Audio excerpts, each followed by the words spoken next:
मेरी शादी एक अमीर और अच्छे परिवार में हुई थी, लेकिन शादी की पहली ही रात मेरे सास ससुर ने मुझे चुपचाप एक तरफ बुलाया और कहा, बेटी, अगर तुम्हें अपनी जान प्यारी है तो इस घर से अभी निकल जाओ।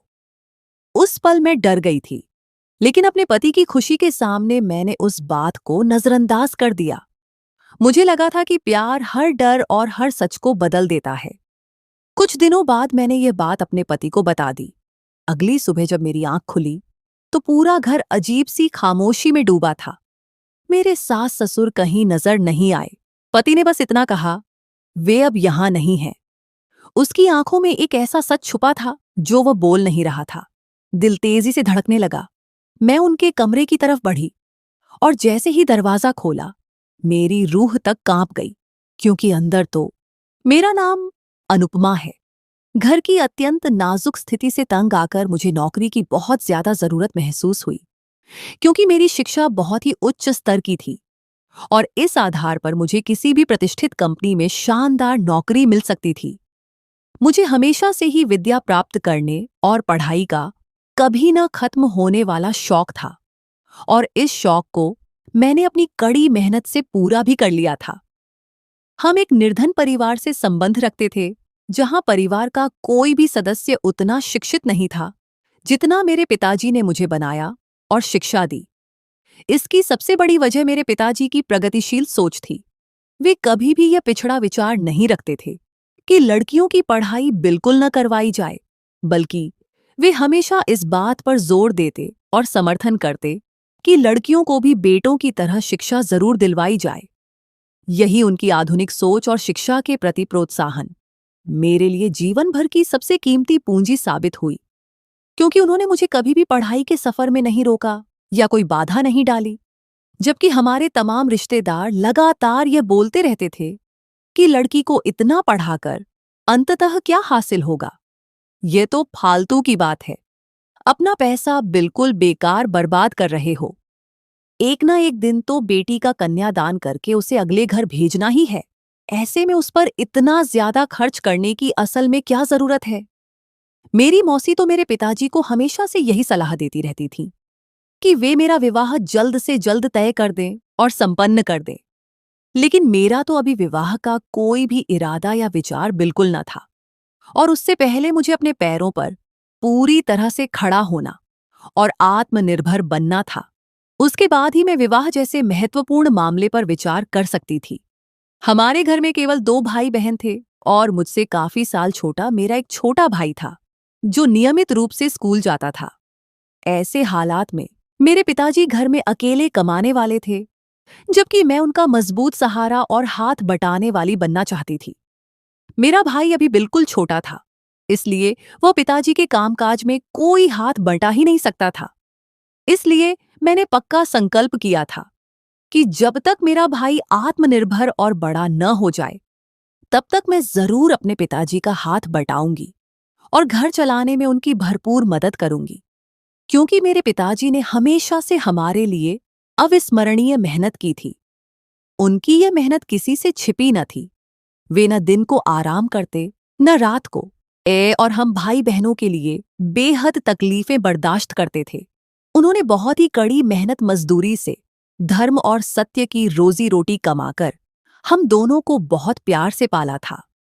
मेरी शिक्षा की इच्छा और शौक को पूरा करने के लिए वे मेरी अत्यंत महंगी फीस भी नियमित रूप से भरते रहे, ताकि मैं अच्छी तरह पढ़ लिख सकूं और मेरा शौक पूरी तरह पूरा हो सके। मेरे पिताजी ने मुझे कभी भी इस उद्देश्य के लिए नहीं पढ़ाया था कि बाद में मैं कमाकर उन्हें वापस दूंगी या उनकी आर्थिक मदद करूंगी। वे तो सिर्फ और सिर्फ मेरी व्यक्तिगत खुशी देखना चाहते थे। वे अक्सर मुझसे कहते थे कि वे अपने बच्चों के लिए हर वह चीज करना चाहते हैं जिसमें हमारी व्यक्तिगत खुशी और संतोष हो। जिस हद तक उनकी सामर्थ्य अनुमति देती, वे हमारी खुशियों के लिए हर संभव कोशिश करते थे। हमें उनसे कभी भी कोई शिकायत या नाराजगी नहीं रही थी। जबकि मेरी माताजी भी उनके हर फैसले और मामले में उनका भरपूर साथ और सहयोग देती रहीं। मेरी मां न केवल एक बहुत ही अच्छी और ममतामयी मां साबित हुई, बल्कि एक अत्यंत वफादार और आदर्श पत्नी भी साबित हुई।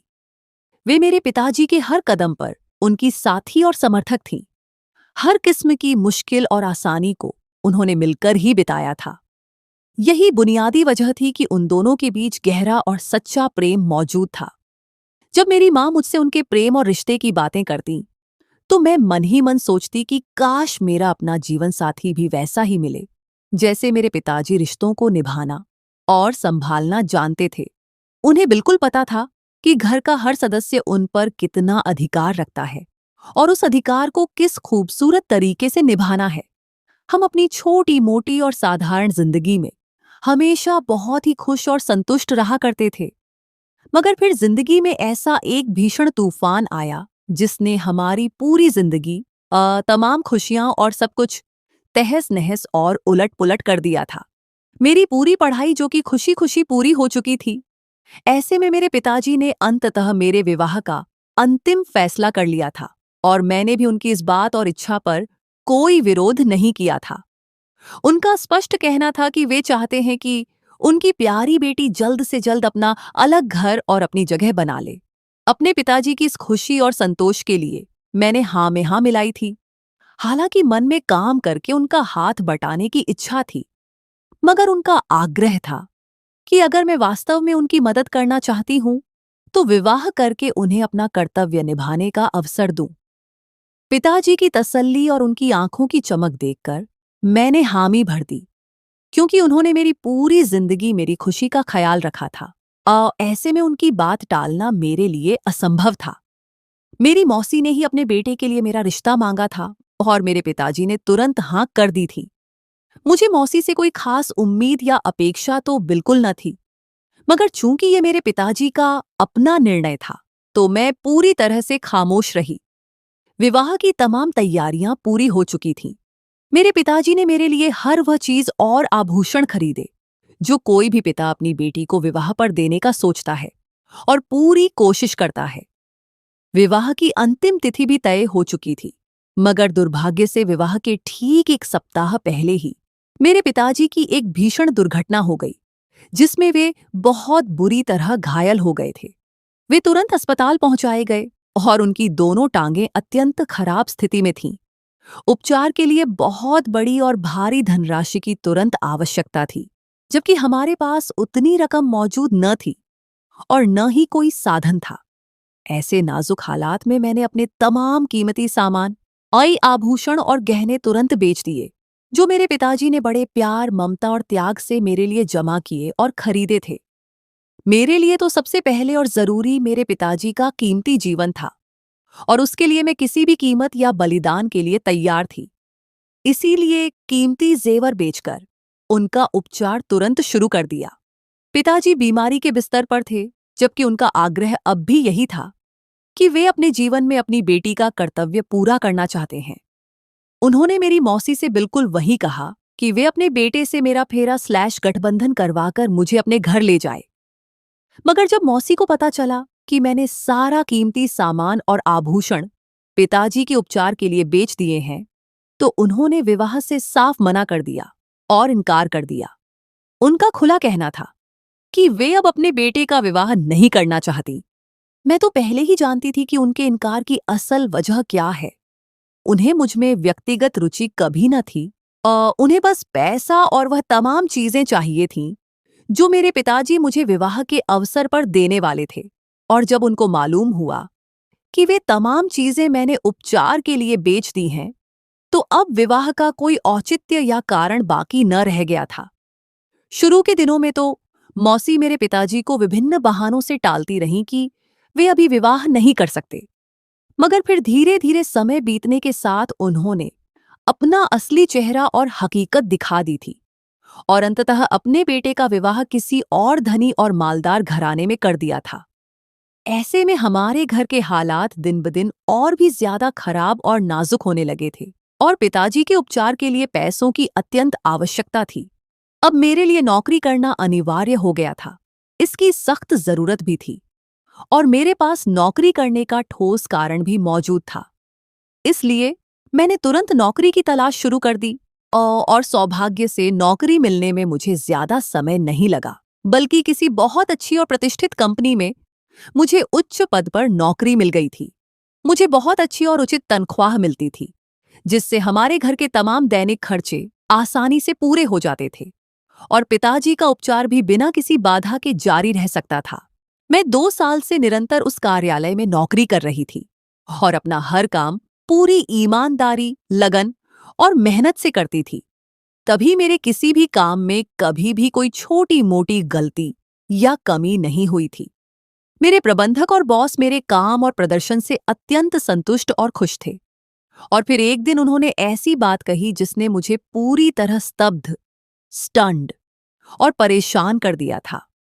मेरे स्वामी ने अचानक मुझसे विवाह का प्रस्ताव रखा और साथ ही यह भी कहा कि वे मेरे पिताजी की तमाम जिम्मेदारियां, उपचार और हमारे पूरे घर की सारी आर्थिक और अन्य जिम्मेदारियां उठाने को पूरी तरह तैयार हैं।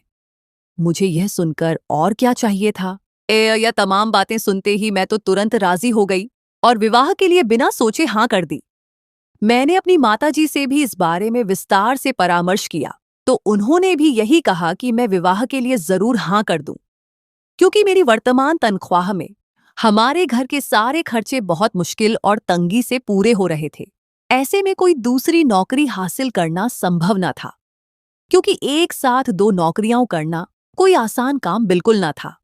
मेरे स्वामी ने मुझसे स्पष्ट वादा किया था कि वे मेरे पिताजी का सर्वश्रेष्ठ अस्पताल में उपचार जरूर करवाएंगे और हमारे घर का हर प्रकार का खर्च खुद उठाएंगे। ऐसे में मुझे और क्या ज्यादा चाहिए था भला। सो मैंने तुरंत विवाह के लिए हामी भर दी और बहुत जल्द ही विवाह संपन्न हो गया और वे मुझे अपने साथ अपने बड़े और आलीशान घर ले गए थे। मैंने मन में यही सोचा था कि मैं उनके कार्यालय में वैसे ही अपना काम जारी रखूंगी, ताकि उन्हें कभी यह एहसास न हो कि शायद मैंने सिर्फ पैसों और आर्थिक लाभ की खातिर उनसे विवाह कर लिया है। मैं अपनी व्यक्तिगत मेहनत से काम करूंगी और कोशिश करूंगी कि अपनी माताजी, पिताजी और भाई का पूरा खर्च खुद ही उठा सकूं। वे मुझे अपने अत्यंत बड़े, सुंदर, खूबसूरत और आलीशान घर ले आए थे। मैं तो उसकी भव्यता देखकर बिल्कुल हैरान और दंग रह गई। मैंने कभी भी कल्पना भी न की थी कि मेरा विवाह कभी इतने उच्च स्तर और शानदार घर में हो सकता है। कुछ तो मैंने अपने घर के नाजुक हालात और मजबूरियों से तंग आकर यह विवाह किया था, और कुछ विशेष रूप से अपनी मौसी को जरूर दिखाना और सबक सिखाना चाहती थी कि अगर उन्होंने अपने बेटे के लिए मेरा रिश्ता नहीं लिया, तो मैंने उनके बेटे से कहीं बेहतर, अमीर और अच्छे इंसान से विवाह कर लिया है। उसके मुकाबले में मेरी मौसी का घर तो कुछ भी न था। विवाह के अवसर पर हमने उन्हें जरूर बुलाया था, जबकि विवाह के समय महंगे उपहार, मेरा इतना अमीर और शानदार ससुराल देखकर वे बिल्कुल चौंक और स्तब्ध हो गई थीं। उस समय उनके चेहरे पर जो नापसंदगी, ईर्ष्या और जलन मैंने स्पष्ट देखी थी, उससे मुझे बहुत ज्यादा मानसिक शांति और संतोष मिला था। उन्होंने तो मुश्किल और नाजुक हालात में मेरा साथ पूरी तरह छोड़ दिया था, और आज मेरा विवाह उनसे बहुत बेहतर और उच्च घराने में हो गया था। मौसी तो बस देखती रह गईं। उनको बिल्कुल यकीन ही नहीं आया कि मेरा कभी इतने बड़े और अमीर और शानदार घर में रिश्ता आ सकता है। जिस समय उन्होंने मेरा रिश्ता ठुकराया था और उनको पता चला था कि मैं नौकरी करने लगी हूं, तो उसी समय वे पछताने और शर्मिंदा होने लगी थीं कि अगर वे यह रिश्ता स्वीकार कर लेतीं, तो आज उनके घर के हालात भी पूरी तरह बदल जाते और मैं उनको अपनी कमाई से जरूर मदद देती। ऐसे में उन्हें और क्या चाहिए था, मगर उन्होंने लालच में अपने पैरों पर खुद ही कुल्हाड़ी मार ली थी। जिस घराने में उन्होंने अपने बेटे का रिश्ता किया था, वे लोग थोड़े से अमीर तो जरूर थे, मगर उनका घमंड और अहंकार आसमान छूता था। विवाह के सिर्फ 2 महीनों बाद ही उन्होंने मेरी मौसी को दिन में तारे दिखा दिए थे, उनको उनकी असली औकात याद दिलाई। सुनने में आता था कि उनकी बहू आए दिन मौसी का अपमान और तिरस्कार करती रहती थी, और फिर अपने विवाह के कुछ ही दिनों बाद वह अपने माता पिता के घर चली गई थी, जबकि मेरी मौसी पैसों के लालच में बेटे से भी पूरी तरह हाथ धो बैठी थी। मेरे विवाह के कुछ शुरुआती दिन बहुत खुशहाल और शांतिपूर्ण बीते। मेरे पति मेरा बहुत ज्यादा ख्याल रखते थे। मेरे साथ साथ मेरे घर वालों की भी काफी चिंता और देखभाल करते थे। मैं इन बातों से पूरी तरह संतुष्ट और खुश थी कि अब हम सबको एक मजबूत सहारा मिल गया है। मेरे पिताजी का अच्छे और आधुनिक अस्पताल में उपचार शुरू हो गया था, जिससे उम्मीद की एक उज्जवल किरण नजर आने लगी थी कि वे बहुत जल्द अपने पैरों पर दोबारा खड़े हो जाएंगे। और जब पिताजी अपने पैरों पर पूरी तरह खड़े हो जाएंगे, तो मुझे अपने पति का कोई एहसान लेने की जरूरत न रहेगी। मेरे पिताजी मेरी माताजी और भाई के तमाम खर्चे खुद अच्छी तरह उठा सकेंगे। मेरे पिताजी बहुत ही स्वाभिमानी और आत्मसम्मान वाले व्यक्ति थे। उन्होंने आज तक किसी से कोई आर्थिक मदद या आरण न लिया था। वे हमेशा बहुत मेहनत से काम करते और सब कुछ खुद करते थे। हाँ, अगर कभी अत्यंत आवश्यकता पड़ी तो आरण लेते, मगर जल्द वापस कर देते। यही वजह थी कि उनके तमाम मित्र और पड़ोसी उनकी बहुत प्रशंसा करते कि मेरे पिताजी एक बहुत ईमानदार, नेक और अच्छे इंसान हैं। शुरू के दिनों में तो उनके मित्रों और पड़ोसियों ने भी बहुत मदद की थी, मगर वे सब गरीब थे, ज्यादा मदद नहीं कर सके। पिताजी को उच्च स्तर का उपचार चाहिए था, जो महंगा था। हमारे पास पैसा न था। ऐसे में मुझे न चाहते हुए भी अपने स्वामी से विवाह करके उनका एहसान लेना पड़ा था। मगर आज तक उन्होंने कभी मुझ पर एहसान का बोझ नहीं डाला और न ही यह प्रकट किया कि वे हम सबका खर्च उठा रहे हैं। मैंने अपनी पूरी जिंदगी में उनके जैसा इंसान नहीं देखा था। जहां अपने करीबी रिश्तेदार बदल जाते हैं, जैसे मेरी मौसी, वहां कोई अनजाना कैसे इतनी मदद करता है और सहारा देता है। ऐसे में अगर कोई ऐसा मिल जाए तो हम उसे देवता ही समझने लगते हैं। मैं भी अपने पति को हृदय की गहराइयों से देवता समान समझने लगी थी और उनका बेहद आदर और सम्मान करती थी। मुझे ऐसा लगने लगा था कि जिंदगी के तमाम दुख और गम खत्म हो गए हैं और मैं पहले की तरह पूरी तरह शांत और संतुष्ट हो गई हूं। ये तमाम चीजें मैं सोच ही रही थी कि विवाह के कुछ ही दिनों बाद मेरी सास ने मुझे यह अजीब बात कहना शुरू कर दी थी कि बेटी, यहां से तुरंत भाग जाओ। उनकी इस तरह की बातों पर मैं काफी हैरान, परेशान और उलझन में पड़ जाती। वे ज्यादातर समय अपने कमरे में ही बंद रहती थीं। बहुत कम ही ऐसा होता कि वे अपने कमरे से बाहर निकलकर घर में नजर आए। जब भी मैं उनके सामने जाती तो वे मुझे यही बात दोहराती कि बेटी, यहां से भाग जाओ। जहां उनकी ये बातें मुझे अत्यंत परेशान करती थीं, और वहीं ये मुझे भय और घबराहट में भी डाल देती थीं कि मेरे पति की मां मुझे इस तरह क्यों कह रही हैं और इसके पीछे क्या रहस्य छिपा है। जब मैं उनसे इस बारे में कुछ पूछने की कोशिश करती तो वे तुरंत चुप हो जाती और अपने कमरे में वापस चली जाती और मुझसे यही कहती कि जो उन्होंने मुझसे कहा है वही कर लूं और कुछ न पूछूं। जबकि घर में रहते हुए एक और बात ने मेरा ध्यान बहुत खींचा कि घर के तमाम कर्मचारी अपने काम से काम रखते थे और मुझसे बिल्कुल दूर रहते। मैं जब भी उनसे घर के बारे में या सास के बारे में कुछ पूछती तो वे मुझे किसी भी बात का उत्तर न देते। काम के अलावा मुझसे कोई भी बातचीत या चर्चा नहीं करते थे। मैं घर के विवरण या सास के व्यवहार के बारे में जब भी कुछ पूछती तो वे यही कहते कि उन्हें इस बारे में कुछ भी झात नहीं है, कि वे यहां बिल्कुल नए आए हैं। उन कर्मचारियों की तमाम बातों में एक विशेष बात जो अत्यंत चिंताजनक थी, वह यह थी कि मेरे पति, जो मुझसे बहुत ज्यादा गहरा प्रेम करते थे, वे इतने दयालु और कोमल हृदय इंसान थे कि मेरे परिवार की तकलीफ पर भी उन्हें दुख होता था, लेकिन अपनी मां से बहुत ही दूर और बेपरवाह थे। वे कभी भी कार्यालय से वापस आकर अपनी मां से मिलने कमरे में नहीं जाते थे और न ही कभी उन्होंने अपनी मां का कोई जिक्र मेरे सामने किया था।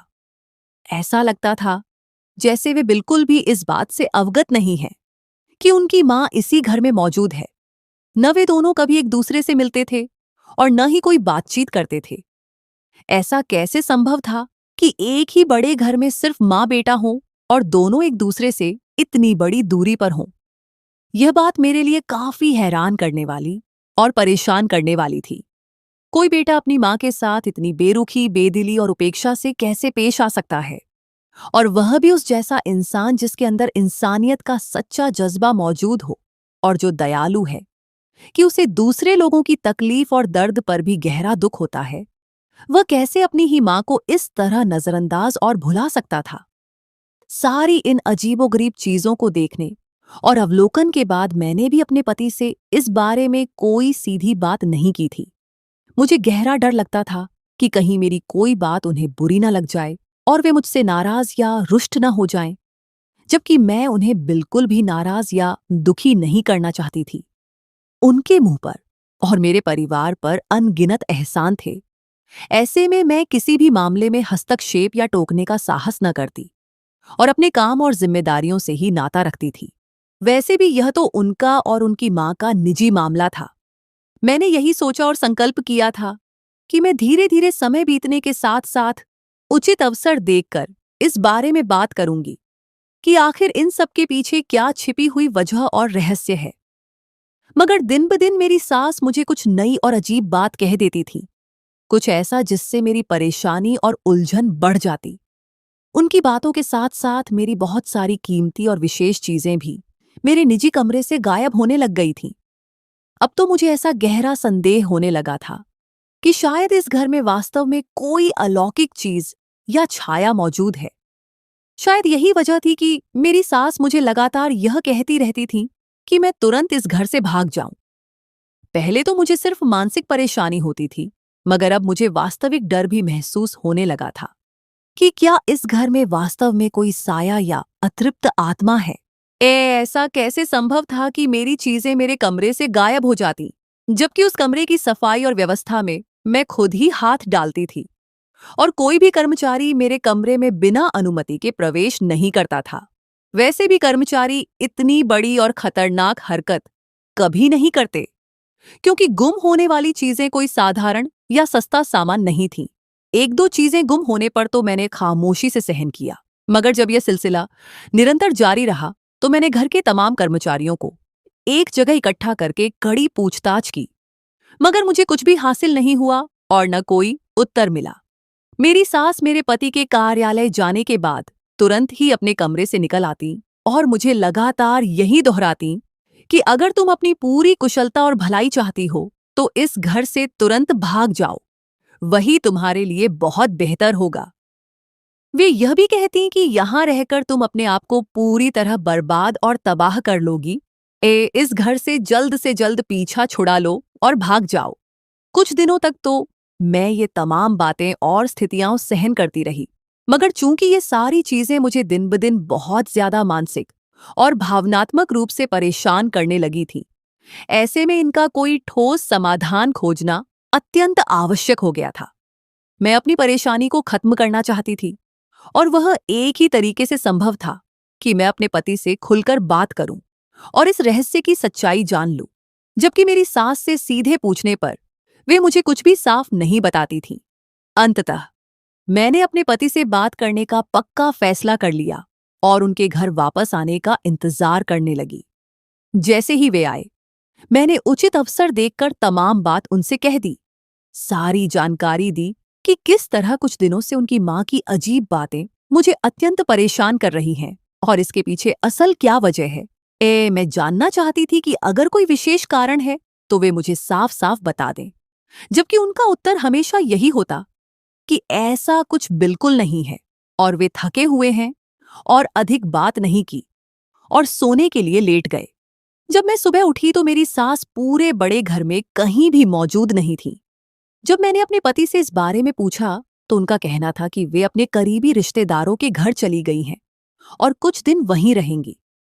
मैं इस बात पर बहुत हैरान और परेशान थी कि वे अचानक सुबह सुबह कैसे अपने किसी रिश्तेदार के घर चली गई। आज से पहले तो वे कभी बाहर निकलने का नाम भी नहीं लेती थीं। मुझे कुछ भी ठीक नहीं लग रहा था। कुछ था जो इस घर में बिल्कुल ठीक नहीं था और जो मुझे अभी तक पता नहीं था। मुझे दाल में कुछ काला नजर आ रहा था। मैं अपने पति के कार्यालय जाने का इंतजार करने लगी। जैसे ही वे घर से निकले, मैं तुरंत अपनी सास के कमरे में गई और वहां जाकर उनके कमरे की पूरी तलाशी लेने लगी। मगर जैसे ही मैंने बेड की चादर हटाई तो मेरी जान ही निकल गई थी, क्योंकि नीचे से मेरा वही कीमती हीरों वाला सेट निकल आया था जो विवाह के अवसर पर मेरे पति ने मुझे दिया था और विवाह के सिर्फ 2 दिन बाद ही मेरे कमरे से गायब हो गया था और तब से मुझे बिल्कुल नहीं मिला था। मैं इस बात पर अत्यंत हैरान और परेशान थी कि यह मेरी सास के कमरे में कैसे पहुंच गया और यह कीमती सेट उनके बेड के बिल्कुल नीचे क्या कर रहा था। तो क्या यह उन्होंने ही चुराया था? मगर वे ऐसा क्यों करेंगी जबकि वे खुद इस घर की मालकिन और उच्च स्तर की स्वामी हैं। मुझसे कहीं ज्यादा तो उनका इस घर पर अधिकार था, और वे इतने वर्षों से इसी घर में रह रही थीं। उनके पास तो इससे बेहतर और महंगे आभूषणों के बहुत सारे सेट मौजूद होंगे। उन्हें मेरी मामूली चीजों की क्या जरूरत पड़ गई कि वे चोरी करें? हो सकता है कि शायद किसी कर्मचारी ने यह घटिया और खतरनाक हरकत की हो। मगर अगर किसी कर्मचारी ने चोरी की भी तो वह उसे चुराकर अपने साथ ले जाता। सास के कमरे में उसे क्यों छुपाता? मैंने तुरंत उस हीरो वाले सेट को वहां से उठाया और पूरे कमरे की और गहरी तलाशी लेने लगी, और वहां से बहुत सारी और चीजें मिली। उनमें तमाम मेरी ही कीमती चीजें थीं जो विवाह के तुरंत बाद गुम हो गई थीं। मैं तो यह समझ रही थी कि वे सारी चीजें शायद इस वजह से लगातार गुम हो रही हैं कि इस घर में कोई साया या अलौकिक शक्ति है। मगर हकीकत तो यह बुरी तरह सामने आ गई थी कि वे तमाम चीजें इसी कमरे में मौजूद थीं और छिपी हुई थीं। तो क्या चोर मेरी सास खुद थीं, जो चोरी करके सारा सामान यहां जमा करती और छुपाती थीं? मगर वे ऐसा क्यों करेंगी? ये बात मुझे बिल्कुल समझ नहीं आ रही थी। और वे अचानक सुबह के समय कहाँ गायब हो गईं? ये दोनों बातें मुझे लगातार और अत्यंत परेशान किए हुए थीं। घर की एक नौकरानी से पूछने पर मुझे ये पता चला कि बड़ी मालकिन सुबह सवेरे ही घर से निकल गई हैं।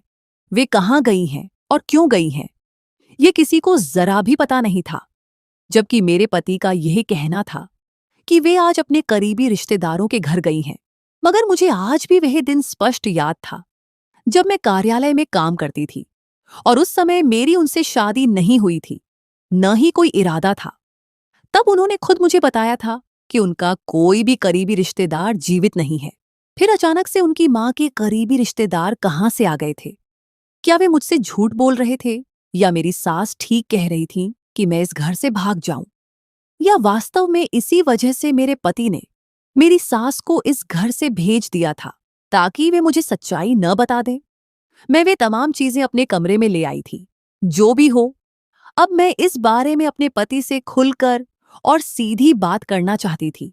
वह तमाम सच्चाई और हकीकत जानना चाहती थी कि आखिर उनकी मां के पीछे ऐसा क्या रहस्य और वजह छिपी है जो मुझे पता नहीं चल रहा। इस घर में असल में क्या हो रहा था और क्या चल रहा था? पहले जब भी मेरी कोई चीज गुम होती तो मेरे पति हमेशा यही कहते कि वे मुझे नई और बेहतर ला देंगे। मुझे इसकी चिंता करने की बिल्कुल जरूरत नहीं, जबकि वे तमाम चीजें मुझे उनकी अपनी मां के कमरे से मिली थीं। मैं उन सब चीजों को उठाकर अपने कमरे में ले आई ताकि मैं अपने पति को सीधे दिखा सकूं और उनसे पूछ सकूं कि उनकी मां ने ऐसा क्यों किया। क्या वे इस विवाह से खुश नहीं थीं, या इसके पीछे कोई और बड़ा रहस्य था?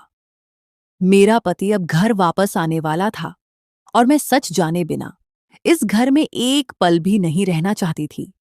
मेरी तमाम मजबूरियां एक तरफ रखें, मगर इतनी बड़ी और गंभीर बात एक तरफ।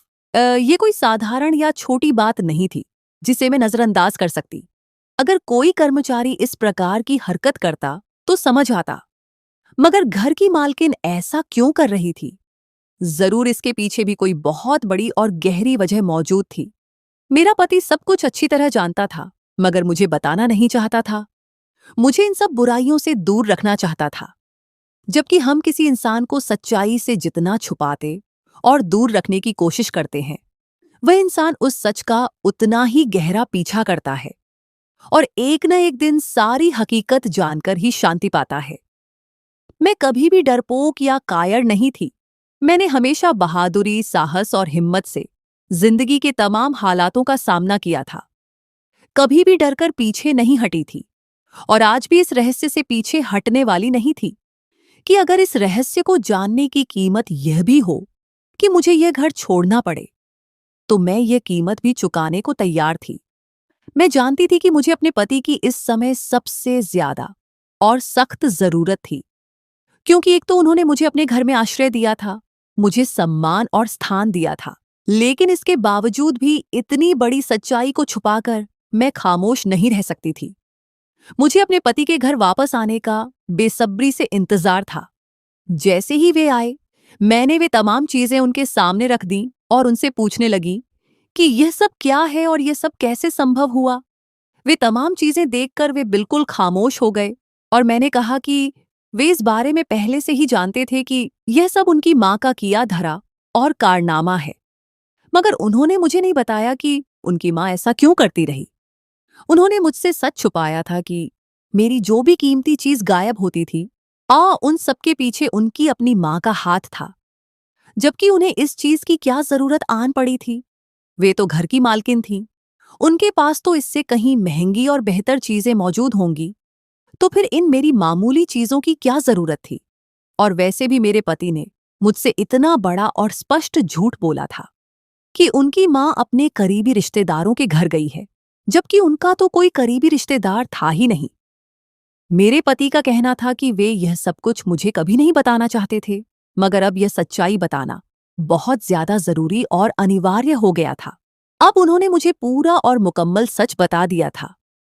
वह महिला जो इस घर में रह रही थी, वह उनकी सगी माँ बिल्कुल नहीं थी, बल्कि वह उनके पिताजी की दूसरी पत्नी थी। उनकी अपनी असली माँ तो बहुत पहले स्वर्ग सिधार गई थी, जबकि यह महिला उनके पिताजी के कार्यालय में काम करती थी और उनकी एक साधारण सी सचिव थी, जिसने केवल धन और संपत्ति की खातिर लालच में आकर उनके पिताजी से विवाह कर लिया था। और पिताजी के मुकाबले में वह उम्र में काफी जवान और छोटी थी। उनके पिताजी जो कि सिर्फ एक बेटे के पिता थे। ऐसे में यह महिला कम उम्र होने के साथ साथ बहुत ज्यादा खूबसूरत और आकर्षक भी थी, और यही वजह थी कि उसने अपनी बातों और चालबाजियों से उनके पिताजी को अपने जाल में फंसा लिया था। वह उनको बूढ़ा कहती रहती और साथ ही साथ ये भी बुरा भला कहती कि मैं कहाँ इस बूढ़े से शादी करके फंस गई हूँ। मेरा पति उस समय सिर्फ 10 साल का छोटा बच्चा था, मगर यह सब कुछ खूब समझता था। उसे वो महिला बुरी और अरुचिकर लगने लगी थी, जो उसके पिता के बारे में इतनी संवेदनहीन, निर्दयी और बुरी थी, जो उसके पैसों से आलीशान सुख सुविधाओं का आनंद लेती थी और उसी को बुरा भला कहती रहती थी। मेरा पति अपने पिताजी के बहुत करीब और प्रिय था। ऐसे में धन और संपत्ति प्राप्त करने के लिए जरूरी था कि पहले बेटे को पिता से दूर और अलग कर दिया जाए। और उस महिला ने बिल्कुल वैसा ही किया था। उसने दोनों पिता पुत्र को एक दूसरे से गहराई से दूर कर दिया था और पूरे घर पर खुद अपना राज और हुकूमत करती थी। इस घर से कीमती चीजें चुराकर अपने रिश्तेदारों के पास ले जाती अपनी मर्जी से, और मेरे ससुर के सामने ये झूठ बोलती कि उनके बेटे ने चोरी करके अपने मित्रों को दे दी है। ऐसे में मेरे पति के दिल में उस महिला के लिए नफरत और घृणा बढ़ गई थी। मेरे ससुर की अनुपस्थिति में वह सारा दिन बाहर घूमती फिरती और घर के तमाम काम अपनी व्यक्तिगत मर्जी और आदेश से करती थी। मेरे ससुर ने भी उसे पूरा अधिकार दे रखा था कि वह जो चाहे कर सकती है। मेरे पति के बताए अनुसार उस महिला ने उन पर बहुत से अत्याचार और सखियां की थीं। उनमें से एक सबसे बड़ा अत्याचार यह था कि उसने उनको उनके अपने पिता से दूर कर दिया था, और उनके हिस्से में घर में किसी का भी प्यार और स्नेह नहीं था। समय का चक्र हमेशा घूमता है और उसके साथ बहुत सी चीजें बदल जाती हैं। बहुत से लोग जो एक समय में किसी चीज का कोई अधिकार नहीं रखते, अगले ही पल में उनके पास तमाम अधिकार और शक्ति हो सकती है। ऐसा ही कुछ इस घर में हुआ था। कल तक जो तमाम अधिकार और हुकूमत उस महिला के पास थी, ही वह आज मेरे पति के पास स्थानांतरित हो गई थी। अपने पिताजी की मृत्यु के बाद सारा कारोबार और संपत्ति मेरे पति ने संभाल ली, और अब इस घर में भी सिर्फ उन्हीं का शासन और फैसले चलते थे। जबकि उस महिला को जब आभास हो गया कि उसकी यह सल्तनत और हुकूमत खत्म होने वाली है, तो उसने तुरंत अपनी तमाम चालबाजियां और बुराइयां बंद कर दी और मेरे पति के हर आदेश और मर्जी के अनुसार इस घर में रहने लगी थी। उनका कहना था कि उन्होंने यहां इस घर में उसे सिर्फ मानवीय सहानुभूति और दया की वजह से रखा हुआ है, क्योंकि वह उनके पिताजी की पत्नी रही थी, इसलिए उसे एक कमरे में जगह मिल गई थी। मगर जब से मेरा विवाह हुआ था और मैं घर में आई थी, उस महिला ने ठान ली थी कि मुझे इस घर से हर कीमत पर निकाल देगी। इसीलिए वह मुझे लगातार भाग जाने और घर छोड़ने का कहती रहती थी, ताकि कहीं मैं इस घर में अपनी जगह मजबूत न बना लूं और इस घर की असली मालकिन न बन जाऊं। पति जो कि काम की वजह से सारा दिन घर से बाहर रहता था, ऐसे में पूरे घर में सिर्फ उसकी मर्जी चल सकती थी। इसलिए वह ये तमाम हरकतें और साजिशें कर रही थी कि मेरे और मेरे पति के बीच एक बड़ी दीवार खड़ी कर दे और मुझे डरा धमकाकर इस घर से निकाल दे। वह चाहती थी कि मैं यह समझूं कि इस घर में कोई साया, प्रेत या बुरी आत्मा है और मैं भयभीत होकर घर छोड़कर भाग जाऊं। मगर मैंने अपना नया घर बिल्कुल नहीं छोड़ा था। जब सीधे पूछा तो सारी सच्चाई मेरे सामने खुलकर आ गई थी।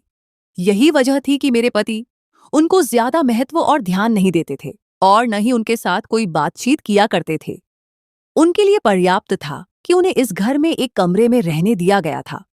मगर इसके बावजूद भी उन्होंने अपनी हरकतें और साजिशें बंद नहीं की थी और मुझे इस घर से निकालने का प्रयास जारी रखा था, जबकि मेरे पति का स्पष्ट कहना था कि वे यह सब कुछ कदापि बर्दाश्त नहीं कर सकते। उसने सारी जिंदगी जो उनके पिता के साथ किया था, वही सब कुछ वह मेरे साथ करने की कोशिश कर रही थी। इसलिए उन्होंने अंततः उसे उसके रिश्तेदारों के पास स्थायी रूप से भेज दिया था। अब वह हमेशा वहीं रहने वाली थी। इस घर में उसकी अब कोई जगह या स्थिति नहीं थी। मेरे पति का कहना था कि यह पूरा घर अब तुम्हारा है, तुम इस घर की स्वामिनी हो, जिस तरह चाहो यहां रह सकती हो और कोई भी तुम्हारी चीज इधर से उधर नहीं करेगा। हर चीज पर तुम्हारा पूर्ण अधिकार है। मैंने कभी भी यह नहीं चाहा था या इच्छा नहीं की थी कि उस महिला को घर से निकाला जाए या उसे दंड दिया जाए। मैं तो सिर्फ और सिर्फ सच्ची हकीकत और रहस्य जानना चाहती थी। मेरे पिताजी बिल्कुल ठीक और स्वस्थ हो गए थे और अपने पैरों पर दोबारा खड़े हो गए थे। उन्होंने अपना पुराना काम और रोजगार दोबारा संभाल लिया था। माताजी और भाई की तमाम जिम्मेदारियां उन्होंने खुद अपने कंधों पर ले ली थीं, जबकि वे मेरे पति से किसी भी प्रकार की आर्थिक या अन्य मदद नहीं लेते थे। उनका कहना था कि पहले उन्होंने हमारी बहुत ज्यादा मदद की है। उनका बहुत बड़ा उपकार है कि उन्होंने हमारे लिए इतना कुछ किया और त्याग किया। मेरे पति वास्तव में एक दयालु, सच्चे और प्रेम करने वाले इंसान थे। सच में मुझसे बहुत गहरा प्रेम करते थे। उनका कहना था कि मैं उन्हें उस समय से पसंद आने लगी थी जब मैं पहली बार उनके कार्यालय में काम करने आई थी। मगर उस समय विवाह की बात करना उन्हें अनुचित लगता था और फिर उन्हें झांत हुआ कि मेरा विवाह तय हो चुका था।